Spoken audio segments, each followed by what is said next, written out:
আসছে নীল ষষ্ঠী।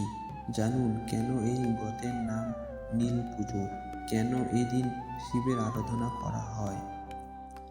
এবছর অর্থাৎ 2025 সালে নীল ষষ্ঠী অথবা নীল পুজো হবে 13ই এপ্রিল।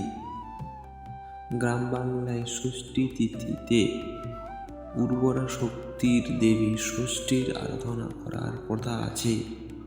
অশোক ষষ্ঠী এবং শীতল ষষ্ঠী হল এমনই ষষ্ঠী পার্বণ, কিন্তু নীল ষষ্ঠীতে ষষ্ঠী দেবী নন, সন্তানের মঙ্গল কামনা করে মহাদেবের আরাধনা করা হয়ে থাকে।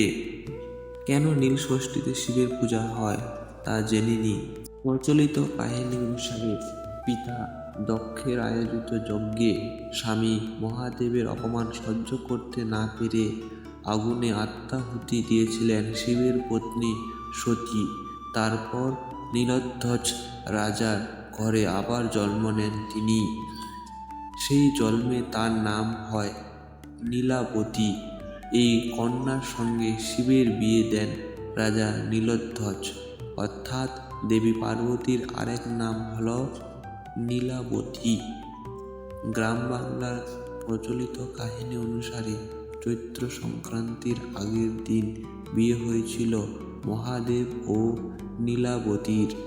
সেই কারণে নীল ষষ্ঠী চৈত্র সংক্রান্তি ও গাজন শিব দুর্গার বিয়ের উৎসব হিসেবে পালিত হয় পশ্চিমবঙ্গের অনেক জায়গায়। গাজনের সময় গ্রাম বাংলায় শিব ও পার্বতী সেজে ঘরে ঘরে ঘুরে ভিক্ষা সংগ্রহ করার ছবি দেখা যায়। নীল ষষ্ঠীর পরের দিন পালিত হয় চৈত্র সংক্রান্তি, আর তার পরের দিন পয়লা বৈশাখ, বাংলা নববর্ষের শুরু। পুরাণ অনুসারে নীল ষষ্ঠীর এই বিশেষ দিনেই মহাদেবের সঙ্গে নীলচণ্ডিকা বা নীলাবতীর বিয়ে হয়েছিল। মহাদেব নিজে নীলকণ্ঠ, আর তার সঙ্গে এদিন নীলচণ্ডিকা বা লীলাবতীর বিবাহ হয়েছিল বলেই এই দিনটি নীল ষষ্ঠী নামে পরিচিত। এই পুজোকে নীল পুজো বলা হয়। গ্রাম বাংলার অনেক স্থানে চৈত্র সংক্রান্তিতে চড়ক পুজো উপলক্ষে গাজনের মেলা বসে।